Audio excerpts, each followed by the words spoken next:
I'm alive because He lives. Fáilte go good news for Armagh. We're starting to look at the strands of evidence that God has left for us, the clues for His existence and His divine fingerprints upon this universe.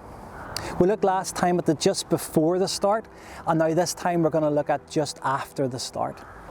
I'm up at the observatory here, and it was built in 1790, and from these telescopes, the famous Dane John Dreyer became the most prominent historian of astronomy of his day.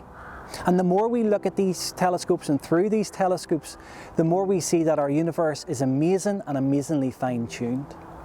In recent years, an incredible amount of academic page space has been given to the surprising precision of nature's physical constants that make complex life possible because of a remarkable number of cosmic coincidences.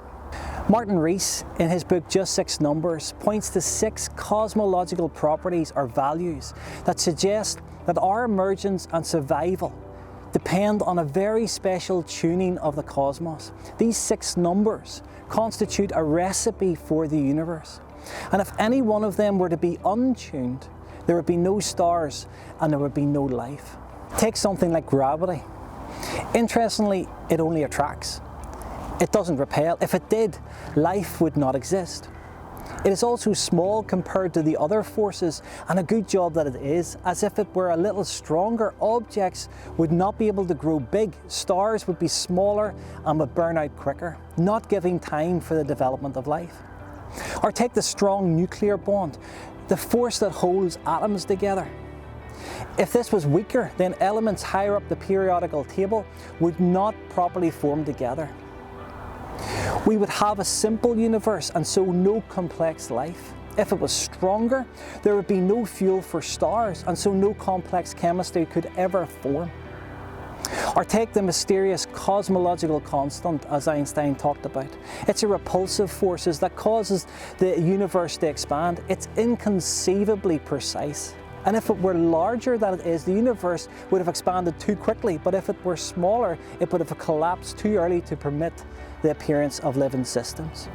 Now, I have just looked at 3, and already you can start to see a particular fine-tuning for the universe to produce life. There are many others. 31, according to a 2005 paper, 31 of these constants and laws that are built into the fabric of this universe. And if any were changed or altered, it makes our universe radically different and wholly inhabitable. Physicist Roger Penrose has calculated the odds to be exponential. Hugh Ross says this: cover America with coins in a column reaching to the moon, 236,000 miles away. Then do the same for 1 billion other continents of the same size. Paint one coin red and then put it somewhere in one of the billion piles. Blindfold a friend and ask her to pick it out. It's impossible. We're fine-tuned. Now, what do we conclude from the fine-tuning of this universe? The first option is to say this: it is what it is. It's futile to ask why it's fine-tuned, because if it wasn't fine-tuned, we wouldn't be here to ask it. It's kind of like Lady Gaga singing "Just Born This Way." This to me seems like a parent shutting down a child's question by saying it just is. And to say it is what it is, it's true, but it offers nothing to explain of how it is.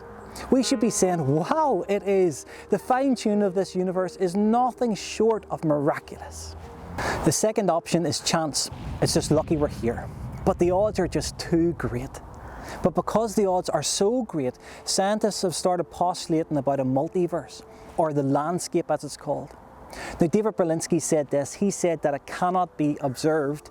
It embodies an article of faith for the scientific community. Now, I think, in my judgment, it takes more faith to believe in the landscape than it does to believe in the G word. Thirdly then, John Leslie asks us to imagine a man who has been sentenced to death by a firing squad. 100 trained marksmen stand 6 feet away and all fire at the same time. But at the same time that they fire, every one of them sneezes or makes an involuntary twitch and they all miss. What are the chances of that happening by accident? Almost impossible, you would say. You can't prove it's an accident, but it's much more likely to say and much more reasonable to think that it's deliberate. Freeman Dyson famously said this. He says, as we look out into the universe and identify the many accidents of physics and astronomy that have worked together for our benefit, it almost seems as if the universe must, in some sense, have known that we were coming. The welcome mat has been laid out. God has left us clues to his existence, and the fine-tuning of this universe is one of them.